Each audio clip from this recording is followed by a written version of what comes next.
Hi everyone, ಇವತ್ತು ನಾನು ನಿಮಗೆ ಎಕ್ಸ್ಪ್ಲೈನ್ ಮಾಡೋಕ್ಕೆ ಸ್ಟಾರ್ಟ್ ಮಾಡ್ತಿರೋದು 2019 question paper 5 marks Bangalore city university question paper. BCA ಅವ್ರಿಗೆ ಒನ್ಲಿ ಈ ಚಾಪ್ಟರಿಂದ 5 ಮಾರ್ಕ್ಸಿಗೆ ಅಷ್ಟೇ ಇಕ್ವೇಶನ್ಸ್ ಕೇಳೋದು, 15 ಮಾರ್ಕ್ಸ್ಗೆ ಕೇಳೋದಿಲ್ಲ.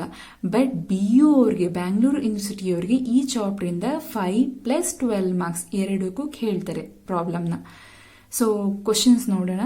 Brijesh Vishwanath had the following transaction use accounting equation to show their effect on his assets, liabilities and capital.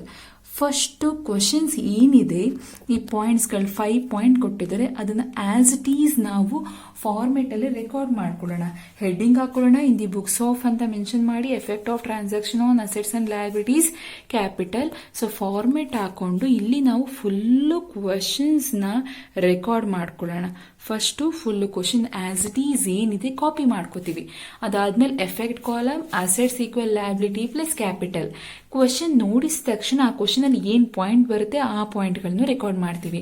ಇದನ್ನ ಮಾಡೋಕ್ಕಿಂತ ಮುಂಚೆ ನಿಮಗೆ ಫಸ್ಟು ಅಸೆಟ್ಸ್ ಯಾವುದು, ಲಯಬಿಲಿಟೀಸ್ ಯಾವುದು, ಕ್ಯಾಪಿಟಲ್ ಯಾವುದು, ಸ್ಟೆಪ್ 1 ಐಡೆಂಟಿಫೈ ಮಾಡಬೇಕಾಗಿರೋದು. ನಿಮ್ಮ ಕ್ವಶನ್ಸ್ ಅಲ್ಲಿ ಕ್ಯಾಶು, ಬ್ಯಾಂಕು, ಎನಿ ಅಸೆಟ್ಸ್ ಅಂದ್ರೆ ಗೂಡ್ಸ್ ಅಂದ್ರೂ ಒಂದೇ, ಸ್ಟಾಕ್ ಅಂದ್ರೂ ಒಂದೇ, ಡೆಟಾರ್ಸ್ ಇರಬಹುದು ಅಥವಾ ಪ್ರೀಪೇಡ್ ಎಕ್ಸ್ಪೆನ್ಸಸ್ ಇರಬಹುದು. For example insurance paid in advance ಅಂತ ಕೊಡ್ತಾರೆ, ಅಥವಾ ಪ್ರೀಪೇಡ್ ರೆಂಟ್ ಅಂತ ಕೊಡ್ತಾರೆ. ಅದೆಲ್ಲಾನು ಅಸೆಟ್ಗೆ ಹೋಗುತ್ತೆ. ಮುಂಚೆನೆ ಕ್ಯಾಶ್ ಕನ್ವರ್ಟ್ ಆಗಿದ್ರು ಅಥವಾ ಫ್ಯೂಚರಲ್ಲಿ ಕ್ಯಾಶ್ ಕನ್ವರ್ಟ್ ಆಗುತ್ತೆ ಅಂದ್ರೂ ಅಸೆಟ್. ಎನಿ ಫಿಕ್ಸ್ಡ್ ಅಸೆಟ್ಸ್ ಬಂದ್ರೆ ನೆಕ್ಸ್ಟ್ ಇನ್ವೆಸ್ಟ್ಮೆಂಟ್ ಅಲ್ಲಿ ಸೆಕ್ಯೂರಿಟೀಸ್ ಬರುತ್ತೆ, ಶೇರ್ಸ್ ಮೇಲೆ ಅಥವಾ ಬಾಂಡ್ಸ್ ಮೇಲೆ, ಅವೆಲ್ಲ ಸೆಕ್ಯೂರಿಟೀಸ್ಗೆ ಹೋಗುತ್ತೆ. ಲಯಬಿಲಿಟೀಸ್ ಅಲ್ಲಿ ಕ್ರೆಡಿಟಾರ್ಸ್, ಲೋನ್, ಔಟ್ಸ್ಟ್ಯಾಂಡಿಂಗ್ ಎಕ್ಸ್ಪೆನ್ಸಸ್ ಇದ್ರೆ, ಫಾರ್ ಎಕ್ಸಾಂಪಲ್ ರೆಂಟ್ ಔಟ್ಸ್ಟ್ಯಾಂಡಿಂಗ್ ಅಂತ ಕೊಟ್ಟಾಗ. ನೆಕ್ಸ್ಟ್ ಕ್ಯಾಪಿಟಲ್ ಅಂದ್ರೆ ಎನಿ ಇನ್ವೆಸ್ಟೆಡ್ ಅಥವಾ ಕಮೆನ್ಸೆಡ್ ಅಥವಾ ಸ್ಟಾರ್ಟೆಡ್ ಬಿಸ್ನೆಸ್ ಇದ್ದಾಗ ಪ್ರಾಫಿಟ್ ಬಂದ್ರೆ, ಲಾಸ್ ಬಂದ್ರೆ, ಡ್ರಾಯಿಂಗ್ ಬಂದ್ರೆ ಅದೆಲ್ಲ ಕ್ಯಾಪಿಟಲ್ಗೆ ಎಫೆಕ್ಟ್ ಆಗುತ್ತೆ. ಫಾರ್ ಎಕ್ಸಾಂಪಲ್ ಒಂದು ಎಕ್ಸಾಂಪಲ್ ಹೇಳ್ತೀನಿ. ಏನು ಅಂದ್ರೆ ಇನ್ಸೂರೆನ್ಸ್ ಪೇಡ್ ಇನ್ ಅಡ್ವಾನ್ಸ್ ಅಂತ ಕೊಡ್ತಾರೆ. ಸೊ ಅದು ಹೇಗೆ ಎಂಟ್ರಿ ಮಾಡ್ತೀರಾ ಅಂದ್ರೆ, ಇನ್ಸೂರೆನ್ಸ್ ಪೇಡ್ ಇನ್ ಅಡ್ವಾನ್ಸ್ ಅಂದ್ರೆ ಪ್ರೀಪೇಡ್ ಎಕ್ಸ್ಪೆನ್ಸಸ್ ಆಯ್ತಾ, ಸೊ ಅಸೆಟ್ಗೆ ಹೋಗುತ್ತೆ. ಮುಂಚೆನೆ ಅಡ್ವಾನ್ಸ್ ಆಗಿ ಪೇ ಮಾಡಿಬಿಟ್ಟಿದ್ದೀರಾ ಅಂದ್ರೆ what goes out, cash goes out, cash decrease ಆಗುತ್ತೆ. ಸೊ ಇಲ್ಲಿ ನಿಮಗೆ ಇನ್ಸೂರೆನ್ಸ್ ಅಂದ್ರೆ ಎಕ್ಸ್ಪೆನ್ಸಸ್ ಅಂದ್ರೆ ಯಾವುದಕ್ಕೆ ಎಫೆಕ್ಟ್ ಆಗುತ್ತೆ, ಕ್ಯಾಪಿಟಲ್ಗೆ. ಸೊ ಕ್ಯಾಪಿಟಲ್ ಸಹ ಡಿಕ್ರೀಸ್ ಆಗುತ್ತೆ, ಯಾಕಂದ್ರೆ ಎಕ್ಸ್ಪೆನ್ಸಸ್ ಲಾಸಸ್ ಬಂದಾಗ ಏನಾಗುತ್ತೆ, ಡಿಕ್ರೀಸ್ ಆಗುತ್ತೆ. ಈ ತರ ಪಾಯಿಂಟ್ಗಳು ನೀಟಾಗಿ ಗೊತ್ತಿರಲಿ. ಫಾರ್ ಎಕ್ಸಾಂಪಲ್ ರೆಂಟ್ ಔಟ್ಸ್ಟ್ಯಾಂಡಿಂಗ್ ಅಂತ ಕೊಡ್ತಾರೆ. ಅವಾಗ ನೀವು ರೆಂಟ್ ಔಟ್ಸ್ಟ್ಯಾಂಡಿಂಗ್ ಅಂದ್ರೆ ಯಾವುದಕ್ಕೆ ಹೋಗುತ್ತೆ, any outstanding expenses liability, pay ಮಾಡಬೇಕು, ಇನ್ನು ಪೇ ಮಾಡಿಲ್ಲ. ಸೊ ಹಾಗಾದ್ರೆ ಔಟ್ಸ್ಟ್ಯಾಂಡಿಂಗ್ ರೆಂಟ್ ಯಾವುದಕ್ಕೆ ಹೋಗುತ್ತೆ, ಲಯಬಿಲಿಟಿ ಇನ್ಕ್ರೀಸ್ ಅಂತ ತೋರಿಸ್ತೀರಾ. ಸೊ ರೆಂಟ್ ಅಂದ್ರೆ ಎಕ್ಸ್ಪೆನ್ಸಸ್ ಅಂದ್ರೆ ಯಾವುದಕ್ಕೆ ಎಫೆಕ್ಟ್ ಆಗುತ್ತೆ, ಕ್ಯಾಪಿಟಲ್. ಸೊ ಅವಾಗ ರೆಂಟ್ ಅಂದ್ರೆ ಎಕ್ಸ್ಪೆನ್ಸಸ್ ಡಿಕ್ರೀಸ್ ಆಗ್ತಿದೆ ಅಂತ ಈ ತರ ಟ್ರೀಟ್ ಮಾಡ್ತೀರಾ. ಫಸ್ಟ್ ನೀವು ಅಸೆಟ್ಸ್ ಯಾವುದು, ಲಯಬಿಲಿಟೀಸ್ ಯಾವುದು, ಕ್ಯಾಪಿಟಲ್ ಯಾವುದು ಐಡೆಂಟಿಫೈ ಮಾಡಕ್ ಬರಬೇಕು. ಇವಾಗ 2019 ಕ್ವಶನ್ ಪೇಪರ್ಗೆ ಹೋಗೋಣ 5 ಮಾರ್ಕ್ಸ್ಗೆ. ಫಸ್ಟ್ ಕ್ವಶನ್ಸ್ ನೋಡಿ. Invested ₹15,000 in cash. ಹೊಸದಾಗಿ ನೀವು ಬಿಸ್ನೆಸ್ ನ ಸ್ಟಾರ್ಟ್ ಮಾಡಬೇಕಾದ್ರೆ ಸೊ ಏನ ಇನ್ವೆಸ್ಟ್ಮೆಂಟ್ ಮಾಡಿದ್ರೆ cash. So business view point ಅಲ್ಲಿ ಬಿಸ್ನೆಸ್ ಏನ್ ಬಂತು, ಕ್ಯಾಶ್ ಬಂತು. ಸೊ ನಿಮ್ಮ ಕಂಪನಿಯಲ್ಲಿ ಇನ್ಕ್ರೀಸ್ ಆಗಿದ್ದೇನು, ಬಿಸ್ನೆಸ್ ಅಲ್ಲಿ ಕ್ಯಾಶ್ ಇನ್ಕ್ರೀಸ್ ಆಯ್ತು.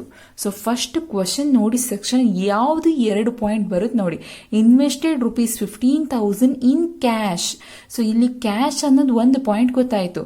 ಇನ್ವೆಸ್ಟೆಡ್ ಮಾಡ್ತಿದ್ದೀರಾ ಅಂತಂದ್ರೆ ಬಿಸ್ನೆಸ್ಗೆ what comes in, cash increase ಆಯ್ತು. Any cash, goods, asset invested by the owner or proprietor, ಅದನ್ನ ಏನಂತ ಕರೀತಾರೆ, ಕ್ಯಾಪಿಟಲ್. ಕಮೆನ್ಸೆಡ್, ಸ್ಟಾರ್ಟೆಡ್, ಇನ್ವೆಸ್ಟೆಡ್ ಅಂದ್ರೆ ನ್ಯೂ ಬಿಸ್ನೆಸ್ ಸ್ಟಾರ್ಟ್ ಮಾಡ್ತಿದ್ದೀರಾ ಅಂತ. ಸೊ ಕ್ಯಾಪಿಟಲ್ ಸಹ ಇನ್ಕ್ರೀಸ್ ಆಯ್ತು. ಎಷ್ಟು ಅಮೌಂಟ್, 15,000. ಕ್ಯಾಶ್ ಅಂತ ಅಂದ್ರೆ ಅಸೆಟ್, ಲಯಬಿಲಿಟೀಸ್, ಕ್ಯಾಪಿಟಲ್. ಸೊ ನೋಡಿ ಇಲ್ಲೇ ಹೇಳಿದ್ದೆ, ಕ್ಯಾಶ್ ಅಂದ್ರೆ ಏನು, ಅಸೆಟ್. ಸೊ ಅಸೆಟ್ ಅಲ್ಲಿ ಎಷ್ಟು ಅಮೌಂಟ್, ಅದು 15,000. ಇನ್ಕ್ರೀಸ್ ಅಂದ್ರೆ ಆಡ್ ಮಾಡಬೇಕು. ಕ್ಯಾಪಿಟಲ್ ಸಹ ಇನ್ಕ್ರೀಸ್ ಆಗಿದೆ. ಕ್ಯಾಪಿಟಲ್ ಎಲ್ಲಿದೆ, ಇಲ್ಲಿ ಕ್ಯಾಪಿಟಲ್ ಕಾಲಮ್ ಅಲ್ಲಿ ಎಷ್ಟು, 15,000. ಲಯಬಿಲಿಟಿ ಯಾವುದಿಲ್ಲ. ಸೊ ಟೋಟಲ್ ಮಾಡ್ಕೊಳ್ಳಿ. ಟೋಟಲ್ 15,000 ನಿಲ್ 15,000. So new accounting, new equations 15,000 ಆಯ್ತು. Next point, purchase securities for cash ₹7,500. Purchase ಮಾಡಿದರೆ ಸೆಕ್ಯೂರಿಟೀಸ್, ಇಲ್ಲ ಆಲ್ರೆಡಿ ಹೇಳಿದೆ ಸೆಕ್ಯೂರಿಟೀಸ್ ಅಂತ. ಶೇರ್ಸ್ ಇರ್ಬೋದು, ಬಾಂಡ್ಸ್ ಮೇಲೆ ಇನ್ವೆಸ್ಟ್ಮೆಂಟ್ ಮಾಡೋದನ್ನ ಈಗ ಸೆಕ್ಯೂರಿಟೀಸ್ ಅಂತ ಕರಿತೀವಿ.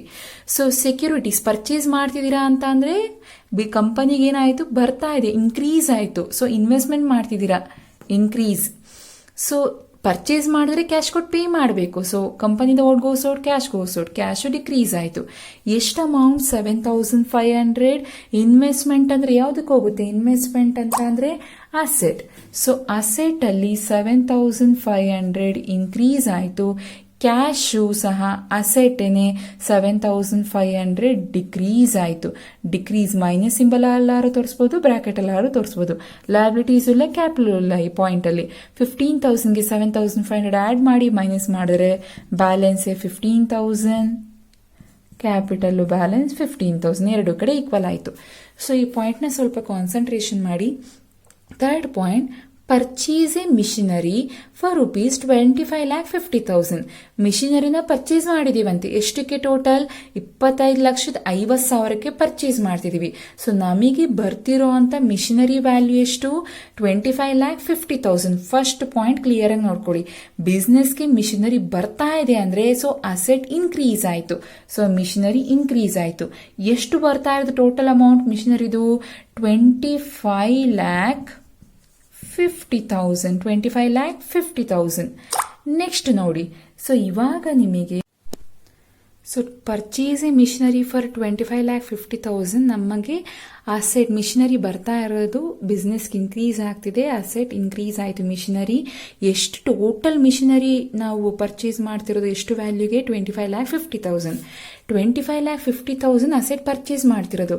ಬಟ್ ನಾವು ಕ್ಯಾಶ್ ಯಾವ ರೀತಿ ಪೇ ಮಾಡ್ತಿದ್ದೀವಿ ಅಂದರೆ ಗಿವಿಂಗ್ 50,000 ಇನ್ ಕ್ಯಾಶ್ ಮೂಲಕ ಅಮೌಂಟ್ ಹೋಗ್ತಾ ಇರೋದು, ಪೇ ಮಾಡ್ತಾ ಇರೋದು. What goes out? Cash goes out. ಎಷ್ಟು ಕ್ಯಾಶು? 50,000. ಪೇ ಮಾಡಿದ್ರೆ ಕ್ಯಾಶ್ ಡಿಕ್ರೀಸ್, ಸೊ ಡಿಕ್ರೀಸ್ ಆದರೆ minus. Next and the balance through loan account. ಈಗ ಫಾರ್ ಎಕ್ಸಾಂಪಲ್ ನೀವೇನಾದ್ರು ಅಸೆಟ್ನ ಬೈ ಮಾಡಿದ್ರೆ ಸ್ಟಾರ್ಟಿಂಗಲ್ಲಿ ಇನಿಷಿಯಲ್ ಅಮೌಂಟ್ ಅಂತ ಪೇ ಮಾಡ್ತೀರಾ, ಥ್ರೂ ಕ್ಯಾಶ್ ಮೂಲಕ ಪೇ ಮಾಡ್ತೀರಾ, ಡೌನ್ ಪೇಮೆಂಟ್ ಅಂತ ಟ್ರೀಟ್ ಮಾಡ್ತೀರಾ. ಸೊ ನೆಕ್ಸ್ಟ್ ಬರೋ ಬ್ಯಾಲೆನ್ಸ್ನ ನೀವೇನು ಮಾಡ್ತೀರಾ? ಸೊ ಕಂಪನಿಯವರು ಲೋನ್ ಮೂಲಕ ಪ್ರೊವೈಡ್ ಮಾಡ್ತಾರೆ. ಯಾವುದೋ ಬ್ಯಾಂಕಲ್ಲಿ ಲೋನ್ನ ಮಾಡಿಸ್ಕೊಟ್ಬಿಟ್ಟು ಅದ್ರ ಮೂಲಕ ನೀವು ಪೇ ಮಾಡ್ಕೊಂಡು ಹೋಗ್ತಾ ಇರ್ತೀರಾ. ಸೊ ಬರೋ ಬ್ಯಾಲೆನ್ಸ್ನ ಲೋನ್ ಮೂಲಕ ಪೇ ಮಾಡ್ತಿರೋದು. 25,50,000 50,000 ಕ್ಯಾಶ್ ಮೂಲಕ ಪೇ ಮಾಡಿದ್ರೆ ಇನ್ನು ರಿಮೈನಿಂಗ್ ಎಷ್ಟು? 25,00,000 ಲೋನ್ ಮೂಲಕ ಪೇ ಮಾಡ್ತಿರೋದು.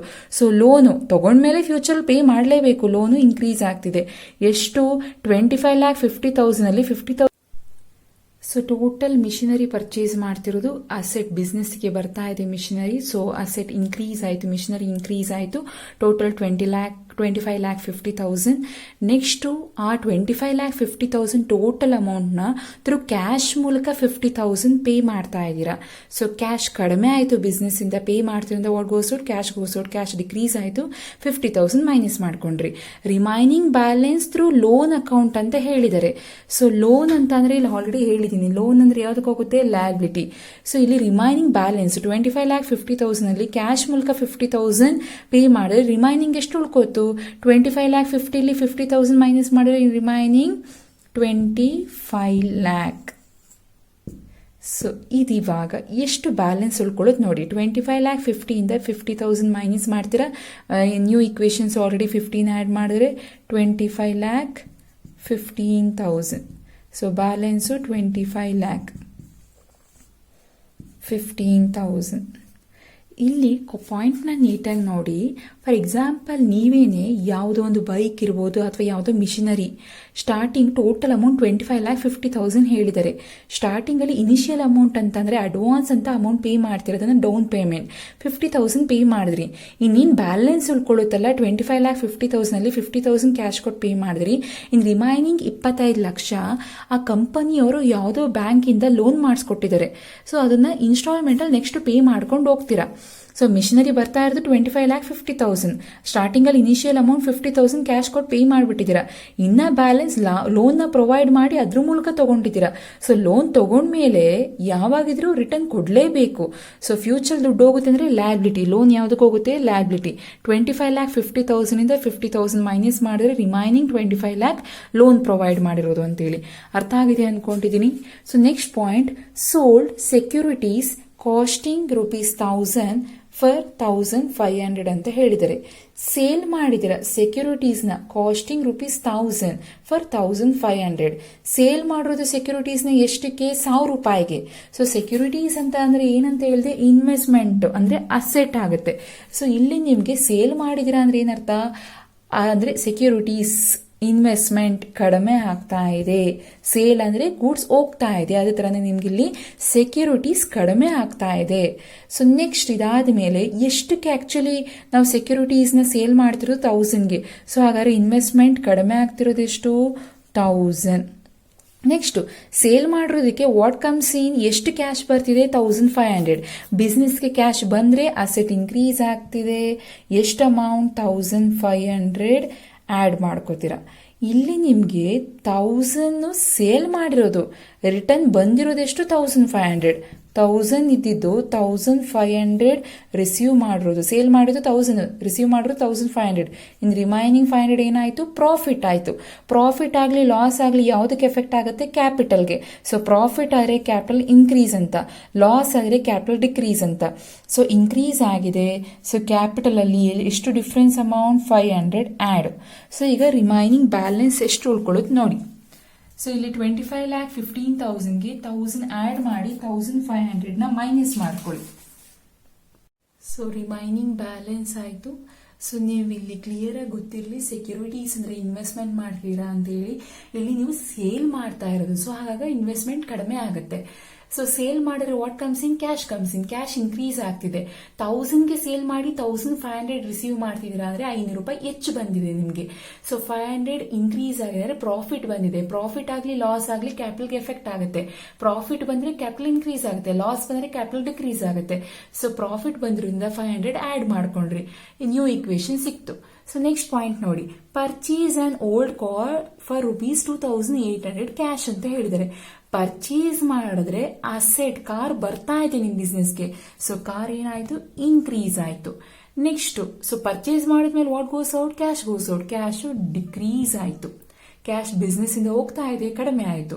ಸೊ ಇಲ್ಲಿ ಕಾರ್ ಅಂದ್ರೆ ಯಾವ್ದಕ್ಕೆ ಹೋಗುತ್ತೆ? Asset, liabilities, capital? Asset. Car ಅಂದ್ರೆ ಅಸೆಟ್.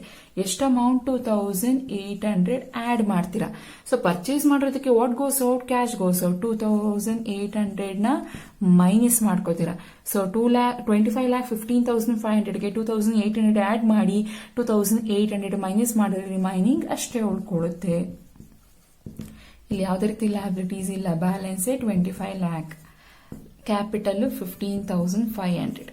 ಸೊ ಇವಾಗ ನೀವು liabilities plus capital 25 lakh plus 15,500 ಎಷ್ಟು ಬರುತ್ತೆ? ಎರಡನ್ನು ಆಡ್ ಮಾಡ್ಕೊಂಡ್ರೆ 25 lakh 15,500. So asset total 25 lakh 15,500. So ಎರಡು ಈಕ್ವಲ್ ಆಯ್ತು. ಯಾವಾಗ್ಲೂ ಅಕೌಂಟಿಂಗ್ ಈಕ್ವೇಶನ್ ಅಂದ್ರೆ dual aspect concepts, liability plus capital equal assets. So ಇದು 2019 ಕ್ವಶನ್ ಪೇಪರ್. ಏನಾರ ಡೌಟ್ ಇದ್ರೆ ಕ್ಲಾರಿಫೈ ಮಾಡ್ಕೊಳ್ಳಿ. ಫಸ್ಟ್ ನೀವು ಯಾವಾಗ್ಲೂ ಅಷ್ಟೇ ಅಕೌಂಟಿಂಗ್ ಈಕ್ವೇಶನ್ಸ್ ಮಾಡಬೇಕಾದ್ರೆ ಅದು ಅಸೆಟಾ, ಲಯಬಿಲಿಟೀಸಾ, ಕ್ಯಾಪಿಟಲ್ ಫಸ್ಟ್ ಐಡೆಂಟಿಫೈ ಮಾಡಬೇಕು. ಅದಾದ್ಮೇಲೆ ಅದು ಎಫೆಕ್ಟ್ ಅಲ್ಲಿ ಇನ್ಕ್ರೀಸ್ ಆಗುತ್ತಾ ಡಿಕ್ರೀಸ್ ಆಗಿದೆಯಾ ಐಡೆಂಟಿಫೈ ಮಾಡಬೇಕು. ಅಮೌಂಟ್ನ ಕರೆಕ್ಟಾಗಿ ರೆಕಾರ್ಡ್ ಮಾಡ್ಕೋಬೇಕು. ಬ್ಯಾಲೆನ್ಸ್ ನ್ಯೂ ಈಕ್ವೇಶನ್ಸ್ ಅಂತ ತಗೋತೀರಾ. ಫಸ್ಟ್ ನೀವಿಲ್ಲಿ ಮಿಸ್ಟೇಕ್ ಮಾಡೋದು ಇನ್ಕ್ರೀಸಾ ಡಿಕ್ರೀಸಾ. ಡಿಕ್ರೀಸ್ ಕರೆಕ್ಟಾಗಿ ಬರ್ಕೊಂಡ್ರೆ ಇನ್ಕ್ರೀಸ್ ಆಗಿದ್ರೆ ಆ್ಯಡ್ ಮಾಡಿ, ಡಿಕ್ರೀಸ್ ಆಗಿದ್ರೆ ಮೈನಸ್ ಮಾಡಿ. ಸೊ ಕಾನ್ಸೆಪ್ಟ್ ಅರ್ಥ ಆಗಿದೆ ಅಂತ ಅನ್ಕೊಂಡಿದ್ದೀನಿ. ಏನಾರ ಡೌಟ್ ಇದೆ ಅಂದರೆ ಕಮೆಂಟ್ ಮಾಡಿ. ಸೊ ಕಾನ್ಸೆಪ್ಟ್ ಅರ್ಥ ಆಗಿದೆ, ಪ್ರಾಬ್ಲಮ್ ಅರ್ಥ ಆಗಿದೆ ಅಂದರೆ ಸಬ್ಸ್ಕ್ರೈಬ್ ಆಗಿ, ಲೈಕ್ ಮಾಡಿ. So thanks for watching.